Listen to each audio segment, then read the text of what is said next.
तो hello students, I welcome you all in this video lecture series of synthesis. तो हम लोगों ने पिछले वीडियो में देखा था कि इन्फिनेटिव का यूज करके दो या दो से अधिक सिंपल सेंटेंस को कैसे कंबाइन करते हैं। ठीक है, अब इस वीडियो हम देखेंगे कि जिरंड या नाउन से पहले प्रीपोजिशन लगा करके सिंपल सेंटेंस को ही, सेंटेंस सिंपल ही रहेगा, कंबाइंड करके एक सिंपल सेंटेंस कैसे बनाते हैं। ठीक है, चलिए वीडियो की शुरुआत करते हैं और देखते हैं। तो हमें ये बता रहा है कि जिरंड में भी जो है, जिरंड में भी इन्फिनिटी की तरह वर्ब में नाने नहीं लगा होता है। मतलब जब जिरंड को हम हिंदी में ट्रांसलेट करके अपने सेंस लेंगे तो उसका भी अर्थ नाने नहीं में देगा। ठीक है, ये बनता कैसे है, जैसे हम पढ़े थे वर्ब के साथ जो टू लगाने पर, टू रन, टू प्ले, मतलब वर्ब V1 से पहले टू लगाने पर वो बनता था इन्फिनिटिव। तो इसमें क्या बता रहा है कि V1 के साथ ING लगाने पर जिरंड बनता है। ठीक है, नाउन की तरह कार्य करता है, ये भी सिंपल है। नाउन की तरह क्या करता है, नाउन क्या क्या करता है, सब्जेक्ट का भी काम करता है, ऑब्जेक्ट का भी काम करता है। ठीक है, तो और क्या बता रहा है, नाउन की भांति जिरंड से पहले प्रीपोजिशन का यूज सेंटेंस को जोड़ने के लिए किया जाता है। ये तो सिंपल है कि नाउन से पहले जो है प्रीपोजिशन का यूज करते हैं जोड़ने के लिए। ठीक है, जैसे हम लोग नाउन में करते हैं उससे जिरंड में भी वही नियम फॉलो होगा, वही बता रहा है नाउन की भांति। ठीक है, तो देखते हैं कुछ एग्जाम्पल के थ्रू इस बात को समझते हैं, क्योंकि इन सब जो भी रूल बताए हैं अब तक उसका सबसे अच्छा उपाय है उसके एग्जाम्पल्स को मैक्सिमम तुम ट्राई करो। जितना ट्राई करोगे उतना समझ में आएगा कह क्या रहा है, करना क्या है। ठीक, देखते हैं कुछ प्रीपोजिशन दिए गए हैं आपके लिए कि यदि वो आप समझ लिए तो ज़्यादा नियम समझने की जरूरत नहीं है आपको, क्योंकि वो समझ लोगे तो सेंटेंस जो दिया गया रहेगा उन दो सेंटेंस को पढ़ोगे, पढ़ने के बाद उस जो भी तुम्हें आएगा अर्थ उसको अपने अर्थ के मुताबिक जोड़ोगे, और जब जोड़ोगे तो पाओगे कि हमें एक प्रीपोजिशन का यूज करना पड़ेगा। ठीक, लेकिन जब प्रीपोजिशन को पहले से जानेंगे तब, जैसे फॉर्म मतलब क्या होता है, के लिए, विथ मतलब के से या फिर के साथ, ऑन मतलब पर, बिफोर मतलब पहले, ये सब जो वर्ड दिए गए बहुत यूजफुल है तुम्हारे बोर्ड एग्जाम के लिए। इतना पढ़ लोगे बस इनफ हो जाएगा। ठीक है, बिसाइड्स मतलब के अतिरिक्त, देखो इसमें एस लगा है, और ये बिसाइड मतलब के जगह पे या के स्थान पे, मतलब वो खाने की जगह खेलने चला गया, वो उस सेंस में बिसाइड लिखा गया। ठीक है, इसमें एस नहीं रहता है, क्या स्थान पर, की जगह पे। इन स्पाइट ऑफ का यूज क्या होता है, जब दो सेंटेंस दिए गए हो और दोनों में विरोधाभास दिखे, जैसे वह गरीब है वह खुश है, तो मतलब क्या, गरीब आदमी खुश हो सकता है, नहीं हो सकता है, हाँ हो सकता है, उसके अलग बात है, उसका नेचर है कि खुश रहेगा, उससे गरीबी से मतलब नहीं, अलग बात है। लेकिन जो सेंस मिल रहा है कि गरीब है फिर भी वो क्या है, वो खुश रहता है, वहां से हमें क्या समझेंगे कि क्या विरोधाभास है, उसके पास पैसा है फिर भी दुखी है, तो क्या है, विरोधाभास का सेंस दे रहा है हमें। ठीक है, तो वहां पे हम इन स्पाइट ऑफ का यूज करते हैं के बावजूद के अर्थ में। ठीक है, आफ्टर के बाद, आफ्टर क्या होता है, उसका मतलब बाद होता है, बिकॉज ऑफ आ जाए, ड्यू टू आ जाए, या ऑन अकाउंट ऑफ, तीनों का मतलब होता है के कारण, मतलब तेज बुखार के कारण, ठीक, बारिश के कारण, इस तरह के सेंटेंसेज जब आएंगे तो हम उसका यूज करेंगे सेंटेंस में, तो और बेहतर चीज को समझेंगे। लेकिन बस ये प्रिपोजिशन आपको जानना जरूरी है। विथ मतलब के बिना, विदाउट मतलब के बिना, सॉरी, विथ मतलब के साथ होता है। आइए कुछ इसके एग्जांपल्स देखते हैं और वहां से हम लोग समझने की कोशिश करते हैं कि किस तरह से प्रीपोजिशन यूज करेंगे नाउन या जिरंड से पहले। ठीक है, जैसे यहाँ पे एक एग्जांपल देगा, द मून रोज। ठीक, जैसे लिखा है the moon rose her journey was over, क्या सूरज उगा और चांद उगा, मतलब शाम की बात की जा रही है, चांद निकला और उसकी जर्नी क्या है, खत्म हो चुकी थी। ये अलग अलग बात सेंटेंस है। तो हमने बताया था पिछली वीडियो में कि सिंथेसिस में पूरा यही नियम है कि पहले जो भी सेंटेंस दिया गया है उसको पढ़ो, पढ़ने के बाद उसका अर्थ समझो, अर्थ समझने के बाद तुम अपने शब्दों में उसको बनाओ, कंबाइंड करके, और उसको ट्रांसलेट कर दो। ट्रांसलेट मतलब जो भी तुम्हें रूल बताया जा रहा है उसके रिगार्डिंग ही ट्रांसलेट करो। ठीक, जैसे हमें बताया गया है कि नाउन या जिरंड से पहले प्रीपोजिशन लगाएंगे हम, तो उसी को फॉलो करेंगे, लेकिन जब तक उसके अर्थ को समझेंगे नहीं तब तक हम उसका यूज ही नहीं कर पाएंगे। समझो, सूरज उगा, उसकी जर्नी खत्म हो गई, तो कब जर्नी खत्म हुई, सूरज उगने के बाद खत्म हुई, तो जब सूरज उगा तब तो खत्म हुई, तो वही बोला है द मून रोज आफ्टर, उसके बाद हर जर्नी वाज ओवर, उसके बाद जर्नी उसकी खत्म हो गई। अब देखो नाउन या प्रीपोजिशन, नाउन या जिरंड से पहले प्रीपोजिशन, तो ये हर जर्नी क्या है, ये हमारा क्या है, यही तो है हमारा नाउन। ठीक है, हर जर्नी नाउन है, एक नाम है, उसकी यात्रा, मेरी यात्रा। ठीक है, ये हमारा नाम है, नाउन से पहले क्या आ गया, हमारा एक प्रीपोजिशन आ गया, हो गया रूल हमारा फॉलो। आगे देखते हैं क्या दिया गया है हमारे लिए कुछ और। एक बता रहा है कि ही ड्रो फास्ट, उसमें तेज चलाई गाड़ी, ही हिट मैन, उसने आदमी को मार दिया धक्का, ठीक है। तो इसमें तो गाड़ी चला रहा है तो उसका उद्देश्य तो मारना है ही नहीं, क्योंकि उसका उद्देश्य मारना नहीं है, लेकिन गाड़ी चलाना है। तो उसने क्या किया, इसको कैसे कहोगे कि वह तेज गाड़ी चलाने के स्थान पर या तेज गाड़ी चलाने की जगह किसी के अतिरिक्त उसने क्या आदमी को मार दिया। तो यह हमारा यहाँ क्या किया गया है, डिसाइड, देखो यहाँ पे एस नहीं रहेगा, ठीक, ये एस नहीं रहेगा, डिसाइड होगा बस, क्योंकि डिसाइड से मतलब अतिरिक्त हो जाएगा। अतिरिक्त का मतलब वो होता है कि दो कार्य को, दो क्वालिटी है, दो कार्य एक साथ किया जाए, जैसे तेज भी है चढ़ाक भी है, ठीक है। दो क्वालिटी को दिखाने के लिए डिसाइड्स का यूज करते हैं, जबकि एक काम के बदले दूसरा काम कर दिया है कोई बंदा, तो उसको दिखाने के लिए हम क्या करेंगे, डिसाइड का यूज करते हैं। तो डिसाइड ड्राइविंग फास्ट, तेज तेज तेज गाड़ी चलाने के स्थान पर, तेज चलाने की जगह उसने हिट मैन, उसने क्या आदमी को हिट कर दिया, मार दिया धक्का, ठीक। इससे होता है रियल लाइफ में, सुने होगा कि वह खाना खाने के बजाय चला गया खेलने, तो वही उस सेंस में बजाय की जगह पे डिसाइड का यूज करेंगे, ठीक है। वही यहाँ पे हमने किया है, ठीक है। अब दिया है हर मदर मिट, उसकी माता मिली विथ एन एक्सीडेंट, दुर्घटना की अवस्था में, मतलब उसकी माता जी कब मिली, जब दुर्घटना उनकी हो गई थी, दुर्घटना के साथ। सी हर्ड द न्यूज, उसने यह समाचार सुनी। सी जस्ट टू हॉस्पिटल, वह हॉस्पिटल की ओर चल गई, हॉस्पिटल को दौड़ पड़ी, ठीक है। इतना सेंटेंस तीन दिया है हमें, तीनों को पढ़ के हिंदी समझ लिए। उसकी माता जी क्या थी, दुर्घटना की अवस्था में मिली, मतलब एक्सीडेंटेड मिली, और उसने न्यूज़ सुनी और वह चली गई कहाँ, हॉस्पिटल। तो इसको कैसे जोड़ोगे, दुर्घटना की न्यूज़ सुनने के बाद वह हॉस्पिटल में चली गई, इस तरह जोड़ोगे, ठीक। जब तक तुम अर्थ नहीं समझोगे कहना क्या चाह रहा है, तब तक तुम जोड़ नहीं पाओगे। तो सबसे पहले उसके अर्थ को समझो, कहना क्या चाह रहा है, ठीक।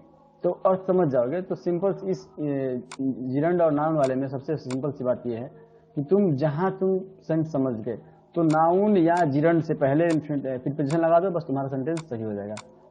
तुम्हारा जो क्या है कॉम्बिनेशन जो है, कंबाइन करने वाला जो भी है, तुम सही कर लोगे बस। लेकिन सेंस समझो, कह क्या रहा है उसको समझना ही पड़ेगा। ऑन हियरिंग द न्यूज, क्या न्यूज सुनने पर, फॉर मदर एक्सीडेंट, उसके माता जी के एक्सीडेंट का न्यूज सुनने पर, सी रश टू हॉस्पिटल, वह हॉस्पिटल को चली गई, दौड़ पड़ी, समझ गए। लेकिन जब तक अर्थ नहीं समझोगे तब तक तुम दिक्कत में पड़ जाओगे, किसको क्या बनाए, किसको करे। अब जरूरी नहीं है कि कुछ ऐसे ही तुम बनाओगे, इसको मोड़ चमोड़ के तुम्हें और कुछ आ रहा है, कुछ और प्रिपोजिशन याद है, ठीक, तो इसको अपने रिगार्डिंग में चेंज कर सकते हैं और बेहतरीन तरीके से, सेम रहेगा, सेम सेंटेंस को, ठीक। लेकिन जब तक जानोगे नहीं उसके मीनिंग कहना क्या चाहता है, तब तक तुम नहीं कर पाओगे। तो चलिए हम लोग कुछ इस पे बेस्ट एग्जाम्पल देखते हैं और अधिक, और उसके बाद उसको ट्राई करेंगे और उसमें जो भी रूल्स नए नए आएंगे उसको हम वहाँ पे बताएंगे, ठीक है। चलिए देखते हैं क्या दिया गया है हमारा। ये कुछ दिया गया है यहाँ पे, जैसे कि सी हैड मेनी शॉर्टकमिंग्स, उसके पास कई कमियां हैं। शॉर्टकमिंग्स मीन्स कमियां,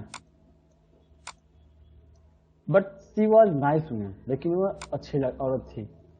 अब बताओ, कमी है फिर भी बोल रहा है कि अच्छी है। तो मैंने बताया तुमको कि जब भी विरोधाभास का फील मिले वहां पे तुम क्या करोगे, इन स्पाइट ऑफ का यूज करोगे एज ए प्रीपोजिशन। तो इसको तुम कैसे बनाओगे, इन स्पाइट ऑफ मेनी शॉर्टकमिंग्स,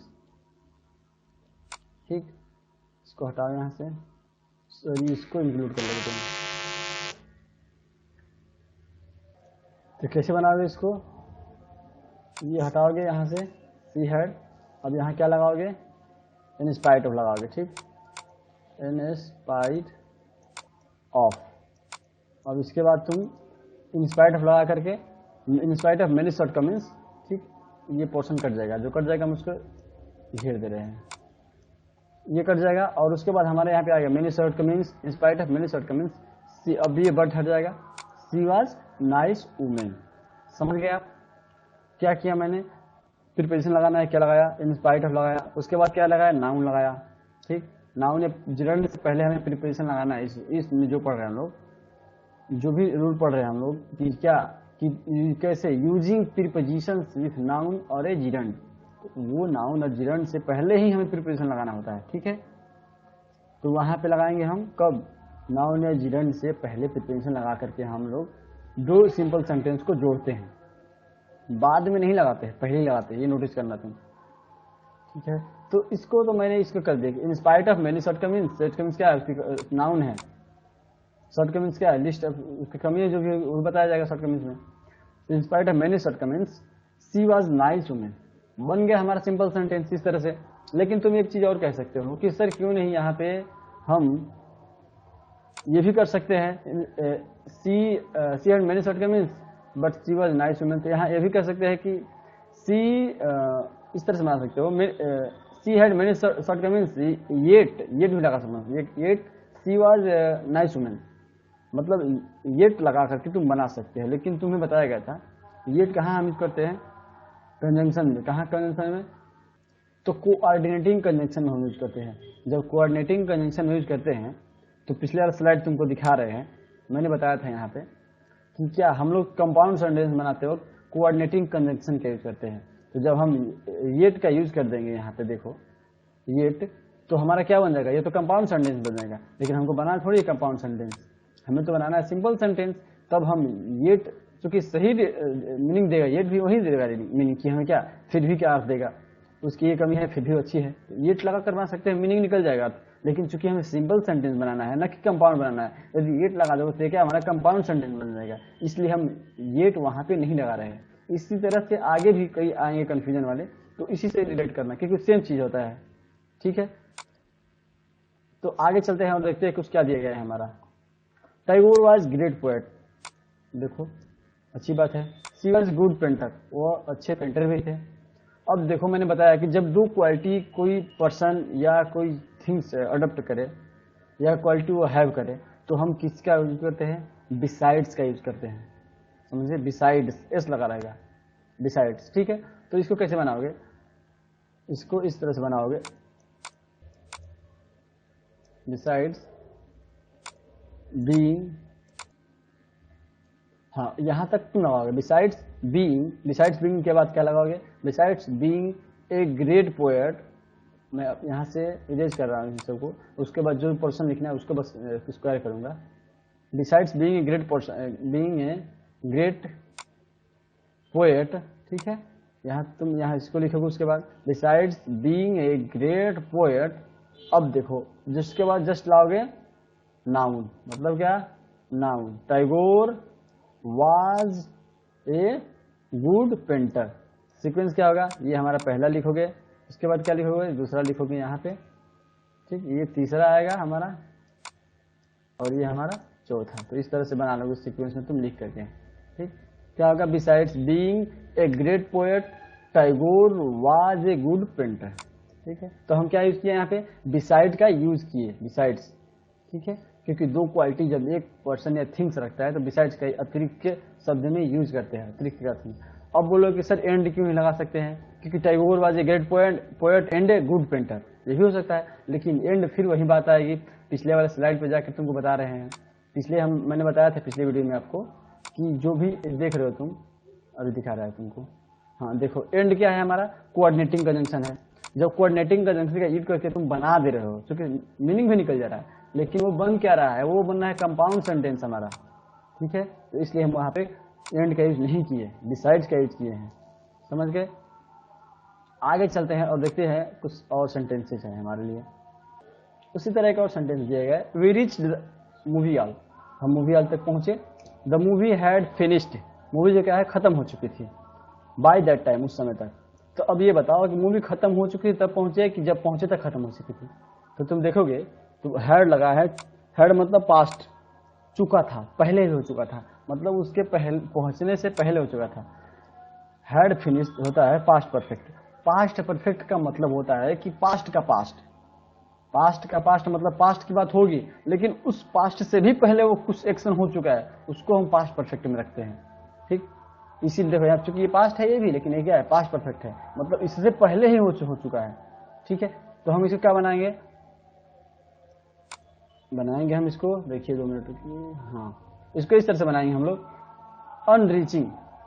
क्या बनाएंगे हम, इसको हम बना रहे हैं यहाँ पे, ऑन प्रीपोजिशन लगाओगे, ऑन के बाद लगाओगे क्या, प्रीपोजिशन के बाद क्या, नाउन या जिरंड आएगा। तो नाउन लगा नहीं रहे, हम क्या लगा रहे हैं, जिरंड लगा रहे हैं, रीचिंग, क्योंकि रीच का जो आएंगे फॉर्म रीचिंग, हमें क्या लगा रहा है, जिरंड ले रहा है, अनरीचिंग, ठीक है, अनरीचिंग। अब देखो अनरीचिंग लिखने के बाद, चूंकि मैं पूरा नहीं लिख रहा हूँ, बस उसी सेंटेंस को रिफॉर्म करके आपको बता दे रहा हूँ। अनरीचिंग, उसके बाद क्या लिखोगे, the movie hall, on reaching the movie hall, the movie had finished by that time. ठीक है, सिंपल सा हो गया हमारा। आगे चलते हैं, और एक दिया गया सर, क्या है हमारा, servant wept the room, he found a rupee lying on the in the corner. Servant जो है रूम साफ किया और क्या पाया, कॉर्नर में पाया उसने कुछ पैसा जो पड़ा हुआ था। थोड़ा और अच्छे से बोल लो इसको, servant wept the room, servant ने रूम साफ किया, ही फाउंड ए रूपी, उसने 1 रुपया पाया, laying in the corner, corner में जो पड़ा हुआ था। तो इसको तुम अपने में कैसे, मतलब अपने शब्दों में कैसे कंबाइन करोगे, पहले ये बताओ। इस तरह से करोगे, ऑन वाइपिंग रूम, मतलब क्या, झाड़ने पर या पोछने पर उसने या सर्वेंट ने कॉर्नर में कुछ सिक्का पाया, कुछ पैसा पाया, कुछ इस तरह से बनाओगे। यही तो बनाओगे, पोछने पर, पोछे जाने पर उसने क्या, पैसा पाया। तो इसको कैसे बनाओगे, इस तरह से बनाओगे, ऑन वाइपिंग,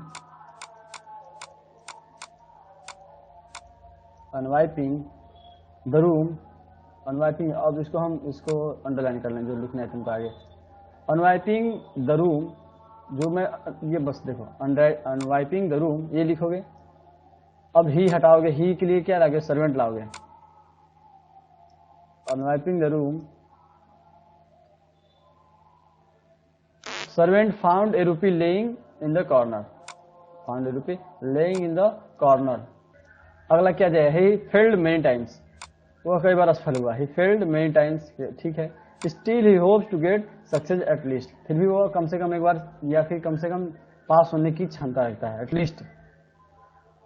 ठीक है, वो कई बार फेल हुआ, फिर भी वो पास होने की इच्छा रखता है। ठीक है, होप रखता है, आशा रखता है। ठीक है, मीनिंग समझ गए, उसका सेंस क्या कर रहा है वो समझ गए, बड़ी बात है। उसके बाद तुम क्या करोगे कि अपने शब्दों में जोड़ो, कैसे इसको जोड़े हम। ठीक, तो इसको ऐसे ही नहीं कहोगे कि कई बार असफल होने के बाद भी वो क्या करता है, आशा रखता है सक्सेस होने को। ठीक, तो इसको तुम कैसे बनाओगे, अब ये बात आती है। हमें यहाँ क्या सेंस मिल रहा है कि जो है वो फेल हो चुका है, ये फेल है फिर भी सफल होने की सोचता है, मतलब क्या, विरोधाभास मिल रहा है। फिर तो मैंने बताया है कि जब भी तुम्हें विरोधाभास का फील हो, ही का ही रहे, चूंकि सब्जेक्ट है, he still hopes to get success at least, हो गया। हमारा मेन मकसद क्या है, प्रीपोजिशन का यूज करना, नाउन से अब जेंड से पहले, मेन इसमें यही मकसद रहता है। ठीक, तो इन स्पाइट ऑफ मेनी फेलरीज, बस मेनी टाइम्स मतलब क्या, कई बार फेल हो चुका है, तो उसको टाइम्स लिखने की जरूरत नहीं है यहाँ पे, टाइम्स लिखो तुम। In spite of many failures, कई असफलताओं के बाद भी still he still hopes to get success, और फिर भी क्या है, आस रखता है क्या, सफल होने के लिए। ठीक, तो इस तरह से हम जो है सेंटेंसेस को बना सकते हैं बहुत इजी वे में, खूब कॉम्प्लिकेटेड नहीं है। अगला सेंटेंस देखते हैं क्या दिया है, ही हैड मेनी फॉल्ट्स, उसके पास कई कमी है, but he was good man at heart, लेकिन वो दिल से अच्छा आदमी है। दिल से अच्छा आदमी है, बुरा है, क्या बुरा है, कई कमी के चलते बुरा है। तो विरोधाभास भी फील मिल रहा है, तो क्या इंस्पाइट ऑफ यूज करेंगे, हम बताए पहले ही, इंस्पाइट ऑफ यूज कहाँ करते हैं, जब विरोधाभास का फील मिले दो सेंटेंसेस से। क्या बनाओगे यहाँ पे, in spite of many faults, many faults. ठीक है, इंस्पाइट ऑफ मेनी फॉल्ट्स, अभी बता दे रहे इसको थोड़ा हटाओ। हाँ, क्या लिखोगे, इंस्पाइट ऑफ लगाओगे, उसके बाद क्या लगोगे, many faults, he was good man at heart, हो गया, सिंपल है। हमें मकसद क्या है, प्रीपोजिशन यूज करना बस। तो इस तरह से आप इन सब तीनों चारों का आगे भी बना सकते हो। ठीक है, 7 उतना कठिन नहीं है, बहुत ईजी है, वही पोएट वाला है। ठीक, he had great deal of, इस तरह का सेंटेंस मिलता है तुमको, जब ग्रेट डील ऑफ इन्फ्लुएंस, देखो यहाँ पे मिलेगा ग्रेट डील ऑफ इन्फ्लुएंस। तो इसके लिए प्रिपरेशन क्या लगाओगे, बस इसी को सीखो, ये दोनों बहुत ईजी है। इसके लिए थोड़ा हम हिंट कर रहे हैं। ग्रेट डील ऑफ इन्फ्लुएंस मतलब अधिक प्रभाव होने के कारण या फिर अधिक प्रभाव होना। ग्रेट डील ऑफ इन्फ्लुएंस मतलब अधिक प्रभाव होना। He had great deal of influence मतलब उसके बहुत प्रभाव था, फिर भी वो क्या हुआ, ही कुड नॉट गेट रिवार्ड, उसको मतलब क्या, अवार्ड नहीं मिल सका। ठीक है, फिर उसी तरह का सेंटेंस यहाँ भी दिया, he had great deal of influence, उसके अधिक प्रभाव था, लेकिन ही कुड नॉट गेट जॉब नहीं पा सका। मतलब इसका सेंस ये देता है कि जैसे होता है कि बहुत उसका हवा है फिर भी हार गया, चुनाव में देखते होगे, बहुत हवा है फिर भी हार गया। ठीक है, तो वही बता रहा है, इसके वही सेंस मिल रहा है कि ग्रेट डील ऑफ सेंस बहुत बहुत उसका हवा था, फिर भी क्या हुआ, not pass, not get job. तो इस तरह का सेंटेंस आएगा, तो उसके लिए प्रिपरेशन क्या लगेगा तुम, विथ, बता रहे तुमको, सबके लिए एक प्रिपरेशन लगेगा। इस तरह के सेंटेंस में क्या लिखोगे, वो भी लिखोगे, विथ हिज ऑल इन्फ्लुएंस, ठीक है, with his all influence, influence, with his all influence लिखा नहीं पा रहा अच्छा, इतना अच्छा से, फिर भी समझ जाओ कि बस हम बोले हैं कि विथ हिज ऑल इन्फ्लुएंस, उसके बाद क्या लिखोगे, with his all influence he could not get the job लिखोगे, ठीक है। उसी तरह विथ हिज ऑल क्या बोल रहे हैं, influence he could not get the war, इस तरह सेंटेंस ऐसे बनाओगे तुम, ठीक है। तो फिर हम मिलते हैं अगली वीडियो में, तब तक के लिए जाओ मस्ती करो, ठीक, धन्यवाद।